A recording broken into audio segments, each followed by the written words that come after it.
Hello friends, मेरा नाम है दिव्यांश और यहाँ मैं आपको एक्सेल का पूरा कोर्स कराऊंगा। माइक्रोसॉफ्ट एक्सेल एक ऐसा स्प्रेडशीट सॉफ्टवेयर है जिसमें आप डेटा ऑर्गेनाइज कर सकते हैं और मैथमेटिकल कैलकुलेशंस कर सकते हैं। पहले हम एडिशन से स्टार्ट करते हैं। चैप्टर 1 एडिशन में हम एक सेट ऑफ नंबर्स को ऐड कर सकते हैं 3 अलग-अलग मेथड्स में, या कह सकते हैं 4 अलग-अलग मेथड्स में। डेटा एंट्री के लिए हम इसमें कुछ लिख सकते हैं, जैसे कि मैंने लिख दिया टाइगर या फिर लायन। ऐसे आप यहाँ पे डेटा में एंटर कर सकते हैं। मैं यहाँ पे फिलहाल एक टेक्स्ट डालता हूँ, 50 में डालता हूँ, 100 डाल देता हूँ, 45 डाल देता हूँ, 78 डाल देता हूँ, 90 डाल देता हूँ और 25 डाल देता हूँ फिर से 25। और मैं यहाँ पे पहले आपको पहला मेथड बताता हूँ इन्हें ऐड करने का। पहला मेथड है 1 by 1 मेथड। 1 by 1 मेथड में आप क्या कर सकते हैं, आप लिखेंगे इक्वल्स टू। सारे फॉर्मूलाज एक्सेल में इक्वल्स टू से शुरू होते हैं। इक्वल्स टू के बाद मैं यहाँ लिखता हूँ 50 plus 100 plus 45 plus 78 plus 90 plus 25। इससे हमें 388 आंसर मिल रहा है। सेकेंड मेथड है sum method with cell reference. इस मेथड में हम क्या कर सकते हैं, हम इक्वल्स टू के बाद एक फॉर्मूला लगाएंगे जिसका नाम है सम। सम मैं टैब दबाऊंगा फंक्शन को ऑटो कंप्लीट करने के लिए। सम में हम सेल रेफरेंस कर सकते हैं। हम इस सेल पे क्लिक करते हैं 50 comma 100 comma 45 comma 78 comma 90 comma 25। यहाँ पे A1 A2 A3 A4 A5 A6 आ गए हैं क्योंकि पहला A1 है, कॉलम ए और रो 1, इनका इंटरसेक्शन ये सेल है A1। अब इन सबको हम सम फॉर्मूला के अंदर ऐड कर सकते हैं। मैं ब्रैकेट क्लोज कर देता हूँ, आंसर सेम आएगा 388। हमारा थर्ड मेथड है जो कि शॉर्ट है। इसका इसका नाम है sum method with range reference. इसमें हम रेंज के साथ इसको ऐड कर सकते हैं। Equals to sum bracket open, और मैं 1 by 1 करने के बजाय यहाँ से पूरा यहाँ तक सिलेक्ट कर लेता हूँ, यानी कि A1 कॉलन A6, और इसको बंद कर देता हूँ। ये एक शॉर्ट फॉर्म मेथड है। फिर मैं ऐसे करता हूँ, आंसर सेम आएगा 388। और मैं अगर ऐसे करता हूँ, मान लीजिए कि यहाँ मैं इसको पेस्ट कर देता हूँ। मान लीजिए कि ये बहुत ज़्यादा नंबर में होते, तो आप इनके कैसे ऐड करते। यह कॉलम जी पे मैं क्लिक करूँगा तो यहाँ स्टेटस बार में इसका एवरेज, काउंट और सम, जो कि 388 है, जो इन आंसर से मैच कर रहा है, यहाँ पे आ जाएगा। इस कॉलम में जितने भी नंबर्स होंगे उनका सम यहाँ पे आपको दिखाई देगा। ये एक बहुत ही शॉर्टकट मेथड है जो आपको बाद में काम आएगा। फिलहाल आप इन्हीं 3 मेथड से लर्न करिए और प्रैक्टिस करिए। सेकंड मैं आपको बता देता हूँ अदर ऑपरेटर्स। एक्सेल में 3 शीट्स होती हैं एक वर्कबुक में, और मैंने इनका नाम रखा है एडिशन, अदर ऑपरेटर और लॉजिकल फॉर्मूला, जो मैं आपको बताऊंगा। अदर ऑपरेटर्स में आपको मैं दिखाता हूँ कि हम मल्टीप्लाई कैसे कर सकते हैं। मैं यहाँ एडिशन वाले टैब में जाता हूँ, यहाँ से मैं इसको कंट्रोल C कर लेता हूँ और अदर ऑपरेटर्स में आके कंट्रोल V कर लेता हूँ। तो अब ये आ गया। अब मैं इन्हें मल्टीप्लाई कैसे करूँगा। मैं मल्टीप्लाई करने के लिए सेल रेफरेंस का यूज़ करता हूँ 50, और मल्टीप्लाई की जगह हम एक्स नहीं स्टार यूज़ करेंगे। A1 multiply by A2 multiply by A3 multiply by A4 multiply by A5 multiply by A6। ऐसे करके मैं इसे मल्टीप्लाई कर देता हूँ कि आ गया। अब मैं आपको बताता हूँ how to divide them. Divide करने के लिए मैं यहाँ पे डालता हूँ इक्वल्स टू, ये डिवाइड बाय ये, आंसर आ जाएगा 2। ऐसे आप डिवाइड कर सकते हैं सेल रेफरेंस के थ्रू। अब मैं आपको बता देता हूँ मॉड फंक्शन के बारे में। मॉड फंक्शन एक ऐसा फंक्शन है जिससे हम किसी भी चीज़ को डिवाइड करते हैं तो हम उसका रिमाइंडर पा सकते हैं मॉड फंक्शन के थ्रू। ये भी देख सकते हैं इससे कि वो उस नंबर से डिविजिबल है या नहीं है, यानी कि इक्वल्स टू मॉड मॉड और मैं कर देता हूँ 90 कॉमा 78। अब देखते हैं अगर हम 90 78 डिवाइड करते हैं तो क्या रिमाइंडर आता है 12। 12 इसका रिमाइंडर आएगा। इसके बाद हमें डेसिमल में आगे बढ़ना होगा और जो रिमाइंडर आएगा वो ये है। मॉड फंक्शन से हम यहाँ तक कर सकते हैं। नेक्स्ट मैं आपको बता देता हूँ लॉजिकल फॉर्मूलाज। लॉजिकल फॉर्मूलाज हमारे हैं, पहला है एंड।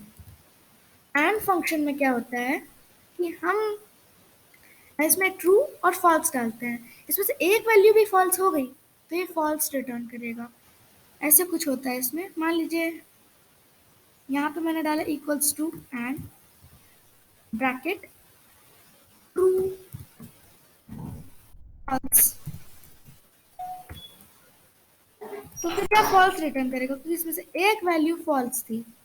यहाँ पे मैं करता हूँ equals to and true true, तो ट्रू रिटर्न करेगा क्योंकि इसकी दोनों वैल्यूज ट्रू हैं।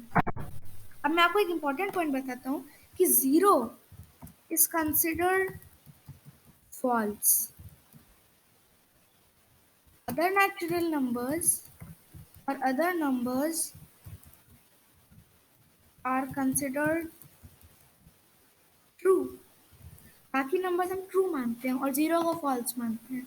मान लीजिए मैं करता हूँ इक्वल्स टू एंड 1 0, इसमें से जीरो फॉल्स है और 1 ट्रू है तो ये फॉल्स रिटर्न करेगा क्योंकि zero is considered false by Excel. और यहाँ पे अगर मैं डालता हूँ इक्वल्स टू एंड 1 8 9, तो ये ट्रू रिटर्न करेगा क्योंकि ये सारे वैल्यूज ट्रू माने जाते हैं एक्सेल के द्वारा।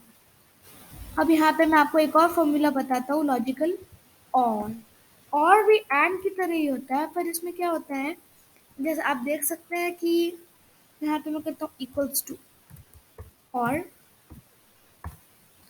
ट्रू फॉल्स, इसमें एक भी वैल्यू ट्रू हो जाती है तो ट्रू रिटर्न कर देता है और अगर दोनों वैल्यूज ही फॉल्स होती हैं तभी ये फॉल्स रिटर्न करता है। अदर एल्स ये ट्रू ही रिटर्न करेगा। दोनों वैल्यूज फॉल्स होंगी तो ये फॉल्स ही रिटर्न करेगा। और के बाद हमारा इंपॉर्टेंट फंक्शन आता है नॉट। नॉट फंक्शन से हम ट्रू को फॉल्स और फॉल्स को ट्रू में कन्वर्ट कर सकते हैं, जैसे कि इक्वल्स टू नॉट ट्रू, तो ये फॉल्स रिटर्न करेगा और इक्वल्स टू नॉट फॉल्स, ये ट्रू रिटर्न करेगा कि नॉट ट्रू को फॉल्स और फॉल्स को ट्रू में कन्वर्ट करता है। हमारा नेक्स्ट बहुत ही इंपॉर्टेंट लॉजिकल फंक्शन है इफ। इफ फंक्शन से हम अपने फॉर्मूला को कंडीशनल एक्सप्रेशंस दे सकते हैं, जैसे कि इक्वल्स टू इफ, या फिर मैं इक्वल्स टू नहीं पहले यहाँ पे लिख देता हूँ 23 और 20, फिर यहाँ पे मैं लिखता हूँ equals to if bracket logical test value if true और वैल्यू इफ फॉल्स, ये तीन आर्ग्यूमेंट्स लेता है इफ फॉर्मूला। इसमें मैं वैल्यू इफ ट्रू में डाल देता हूँ 23 ग्रेटर देन 20। अब आपको ये तो पता ही होगा कि 23 20 से बड़ा है तो ये चीज़ ट्रू है, तो मैं वैल्यू इफ ट्रू में डाल देता हूँ यस और वैल्यू इफ फॉल्स में डाल देता हूँ नो।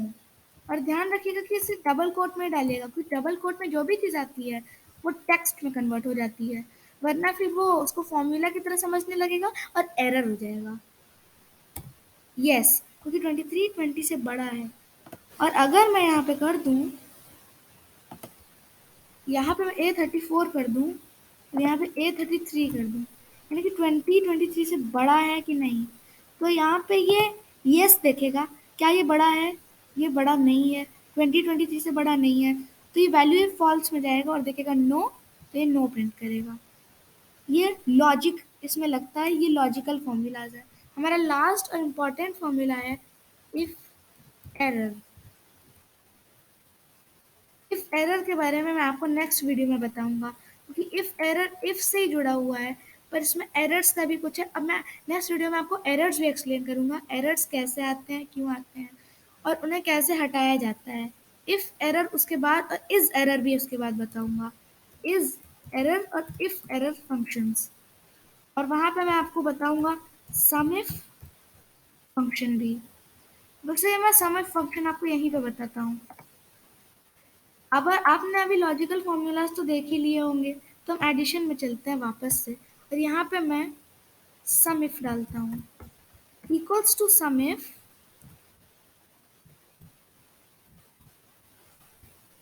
सम इफ आपके तीन लेता है, रेंज, क्राइटेरिया, सम रेंज। जैसे कि यहाँ पे मान लीजिए,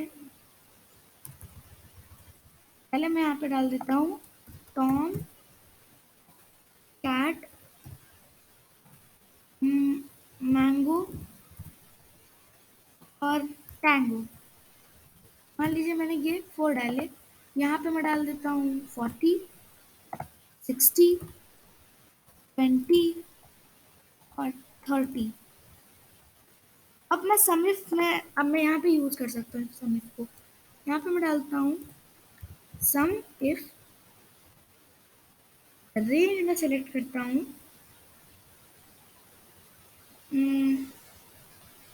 ये, क्राइटेरिया में सिलेक्ट कर लेता हूँ, तो ये आ जाएगा 0। ये एक एरर है। मैं यहाँ पे मैं यहाँ पे आपको इस एरर के बारे में बता दूंगा बाद में, नेक्स्ट एपिसोड में।